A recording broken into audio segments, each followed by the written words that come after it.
Hey folks, I'm William, this is Runeforged, welcome to the channel. Today I'm going to be giving you my first impressions of Shadowdark's Seer class from Cursed Scroll 3, The Midnight Sun. Make sure to stick around to the end of the video where I give my overall thoughts on the Seer class, including the absolutely insane insta-kill spell, RAGNAROK. Alright, let's read this flavor text. Baleful diviners who reek of smoke and blood. They untangle the whispers of the gods by reading the runes, the bones, and the stars. Their knowledge of fate allows them to bend it. Yeah, I mean, very cool. As always, this fluff is very much on point. I think Kelsey consistently does a really good job of capturing the core fantasy of these various different classes in a very concise but still evocative way. So, A+. All right, so let's go ahead and take a look at these weapons here. Looks like Seers can use dagger, stave, and spear. Yep, that checks out to me. I think those are all of the classic iconic Seer weapons, so no complaints there. And then for armor, looks like they can only wear leather. So that's definitely a little bit lighter when compared to the priest, but I think it makes sense. All right, so for hit points here, it says they get 1d6 per level, which is same as cleric. That makes sense to me. I honestly wouldn't even have been surprised if they got like a d4 for hit points, like similar to a wizard does. I don't really think of Seers as being particularly hardy, but I do think that 1d6 is perfectly acceptable for what a Seer should have in terms of hit points. So I think I'm okay with that. All right, let's get into these abilities here, starting with Destined. Whenever you use a luck token, add 1d6 to the roll. Yeah, so I really love these types of abilities where you get to modify your dice rolls, especially in the thematic context of manipulating fate or the future. And I think it fits in especially well with the Seer class fantasy. So I'm on board for this one. And overall, I think it kind of ticks all the boxes that I'm looking for in an ability. So it's definitely very flavorful. It's got a pretty simple mechanical implementation, and it looks like it would be very fun and impactful to use without being overpowered. All right, moving on here to the Omen ability. It says 3 times per day, you can make a DC 9 wisdom check. On a success, gain a luck token. You can't have more than 1 luck token at a time.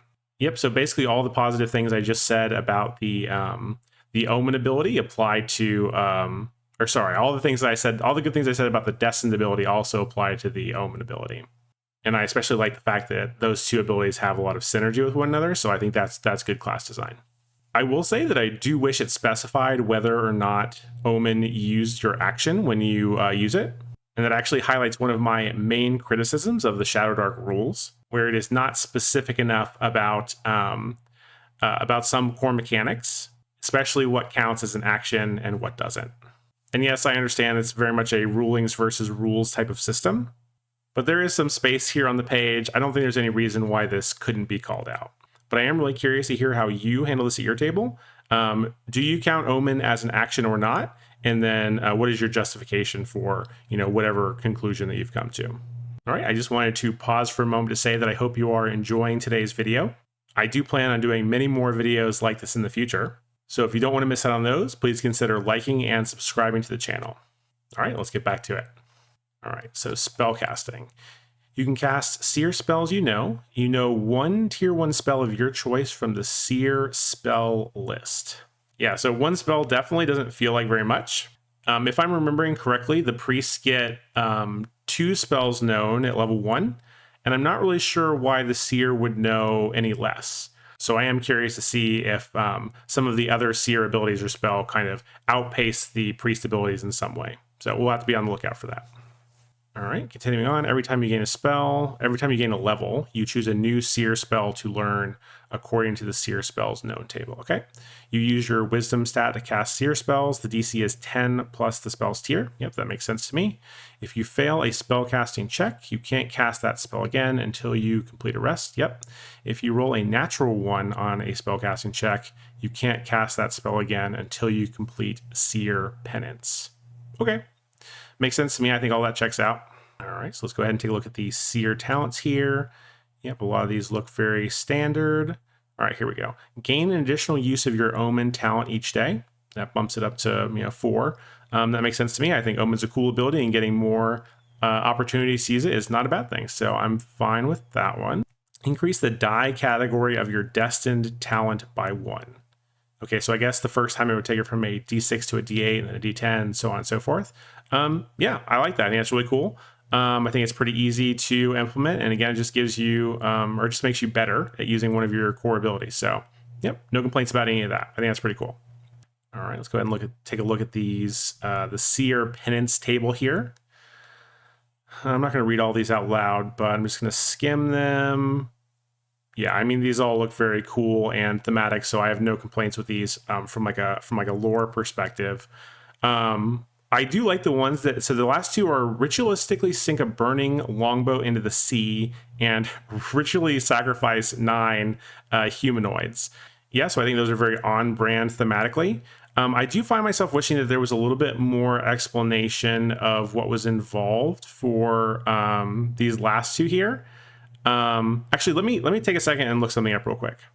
All right, so I did take a couple minutes to look up what is involved with the longbow, and it looks like that they cost 500 gold to purchase. So I think that is kind of the major hurdle in getting that spell penance resolved. So I think that's probably okay. I actually don't know if 500 gold is a lot of money by the time you get the spell, which I think you'd probably be like level 7 or something. Ideally, I think that 500 gold would be a significant amount of gold. It does hurt a little bit to give it up, but not so much that it is that's like game breaking. So I think that one's probably fine and relatively well explained. Yeah, I guess.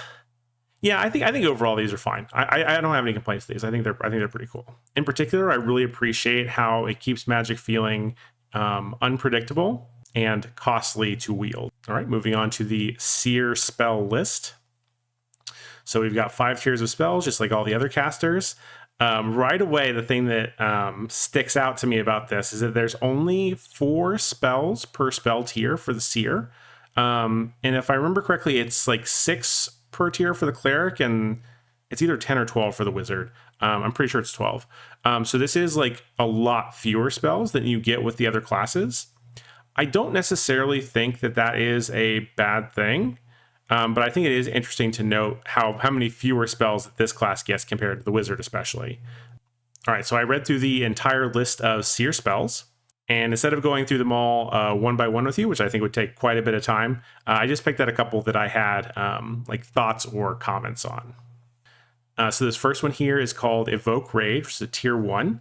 You can call out the Berserk Rage locked inside of someone, so that's cool. 1 willing humanoid you touch enters a Berserk state. The target is immune to morale checks, has advantage on strength checks and melee attacks, and deals plus 1d4 damage for the spell's duration. If the target does not attack another creature on its turn, the spell ends. So yeah, obviously I really like the spell. Again, I think this is very thematic for the class, and it does feel very powerful, but not overpowered. I also really appreciate that this this kind of makes the Seer something of a support class. I mean, I guess they could use it on themselves, but this is most likely much better used on one of the more martial characters in the party. So I like that it's kind of creating that synergy and teamwork aspect between different members of the group. I do wonder if there might be some, there are probably some cool things you could have done with this spell if you allow it to be cast on unwilling targets as well. So that's something I might think about if I wanted to do a little bit of homebrew. And I also think, like, if you're rage, like, can you cast spells? Maybe not. Yeah, and you're probably not, and maybe you probably have disadvantage on some checks in a social situation, or, you know, maybe that has some impact on your behavior. I just think there's some really cool use cases for potentially using Evoke Rage on an enemy as well as a friendly target. So that's something to think about. All right, the next one here is Fate, which is a tier 2 spell. You painfully twist the golden threads of a creature's fate. 1 creature you target in range takes 1d10 damage and loses any luck tokens it has. Again, I think this is very cool and thematic. I like the fact that we do get a decent damage spell as early as tier 2. I am curious because it says the creature loses any luck tokens it has. To my knowledge, NPCs don't have luck tokens generally. Maybe I'm mixing something, so let me know down in the comments if I'm wrong about that. But I guess this really makes it so that this is really especially dangerous to be used by NPCs or monsters on your characters. So that's really interesting. I do find myself wishing it had an additional like clause here that said some sort of additional effect that it had on NPCs because they don't use luck tokens to my knowledge. Maybe even something as simple as just giving their next attack disadvantage. I think that would be like a cool little kind of flavor thing. All right, next we've got Sacrifice, a tier 2 spell. As part of casting this spell, you must ritually sacrifice a living creature of level 2 or higher. The target you touch gains a bonus to their next check or attack roll equal to the sacrifice creature's level. Yeah, so again, for all of these, very, very on brand for a Seer kind of caster. I am curious a little bit more about like the logistics of like the sacrifice piece of things. I wonder how practical this is to do in combat. But now that I'm thinking about it, you're probably not designed to use in combat. It's probably like a pre-combat buff because it doesn't look like there's any like limit on how long the buff like lasts on the person. So that's actually really interesting. And I do actually really appreciate that that the bonus scales with the creature's level. That makes a lot of sense to me thematically. Like the more powerful the creature, the more powerful its blood, like the stronger the effects. So I really like that. All right, and the next one we got here is called World Tree. This is a tier 5 spell, so the highest tier. The roots of the life-giving World Tree wrap around the soul of a creature you touch. For the spell's duration, the target can't be brought below 1 hit point. And the duration of the spell is focus, so as long as the Seer can maintain focus, whoever they're casting it on is not going down. Similarly to the Evoke Rage, is that what it's called? Yeah, the Evoke Rage spell that we saw earlier. This helps make the Seer a really, really solid support class. And I know there are a sizable number of players out there that really do want to play like a more support focused class, and I think the Seer would be a really good option for those players. All right, and then the last spell I wanted to look at is RAGNAROK. So this is a tier 5 spell. So again, the highest tier. You look deep into the strands of fate, learning the final destiny of one soul after the battle of Ragnarok. Do they live or die? Choose one creature in range. You can only target the same creature with this spell one time.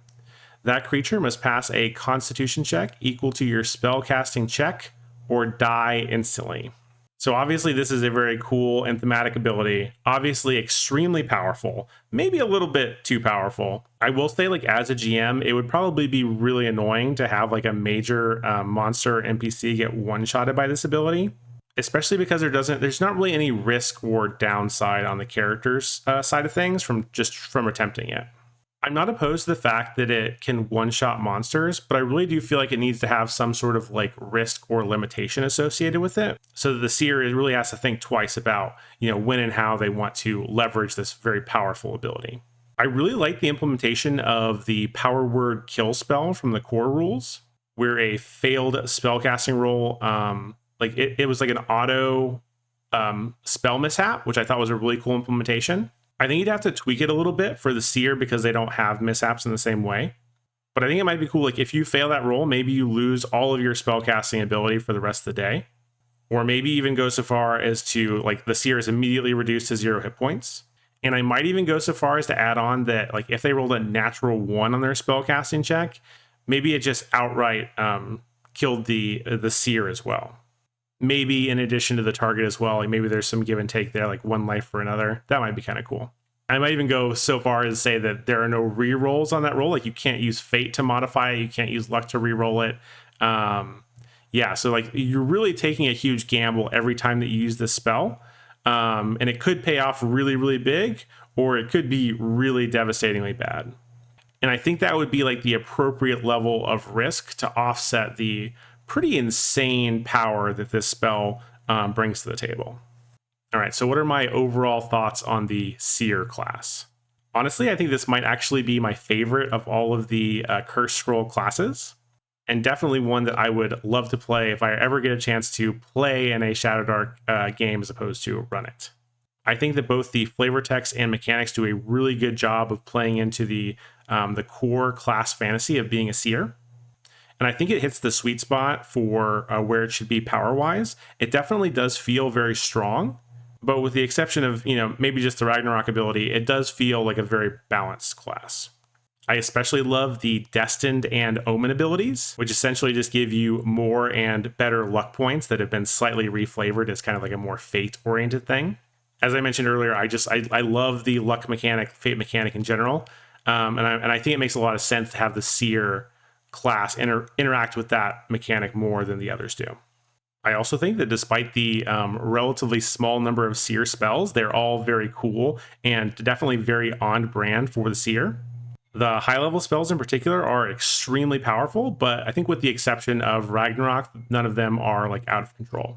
As I mentioned earlier, I do think that the Ragnarok spell does need a little bit of a rework, just to add a little bit more risk to the risk-reward equation that the Seer has to be doing before they cast the spell. And lastly, I also think that just having one spell known at level 1 feels a little bit too restrictive for my own personal taste. I really don't see any reason why the Seer couldn't have 2 spells known, just like the Cleric does at the same level. It just feels unnecessarily restrictive, and I think that going from 1 to 2 is actually like a huge boost, because now you also are adding you're going from 0 choice basically to some small amount of choice in terms of which spell that you want to cast in any given situation. So I think that's probably a good thing. But I hope you have enjoyed this video. If you have, please consider liking and subscribing to the channel. I do plan on doing many more videos like these in the future, so make sure you don't miss out on those. I think that about wraps things up for now. Thank you so much for watching, and have a wonderful day.